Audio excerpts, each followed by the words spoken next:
PFI సంస్థ, ఈ సంస్థ, ఇటువంటి సంస్థలు కాంగ్రెస్ పార్టీకి మద్దతు పలుకుతా ఉన్నాయి, కాంగ్రెస్ పార్టీకి ఫండింగ్ చేస్తా ఉన్నాయి. నో వండర్ నిన్న నరేంద్ర మోడీ గారు మాకు 400 సీట్లు ఇవ్వండి లేకపోతే రామ మందిరానికి బాబరీ తాళం వేస్తారన్నాడు. मोदी को 400 सीटें चाहिए ताकि कांग्रेस अयोध्या में राम मंदिर पर बाबरी ताला ना लगा दे.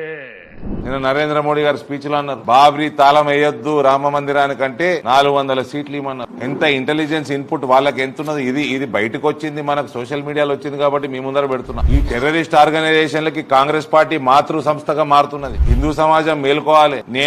నేనైతే మాట్లాడేటి చాలా చిన్న గచ్చిబౌలి సెంట్రల్ యూనివర్సిటీని మైనారిటీ స్టేటస్ చేసేసి మన రిజర్వేషన్ తీసేస్తారు, ఉస్మానియాని తీసేస్తారు, ఇంతకు ముందు ఢిల్లీలో అలీగఢ్ లో తీసేసిండ్రు, ఇప్పుడు ఇవి కూడా తీసేస్తారు కాంగ్రెస్ పార్టీని ఉంటే. ఇది అయితే టోటల్ టెర్రరిస్ట్ యాక్టివిటీ అయిపోతున్నది. అంటే వీళ్ళ కంట్రోల్లో ఉంటది రేపు కాంగ్రెస్ ప్రభుత్వం వస్తే.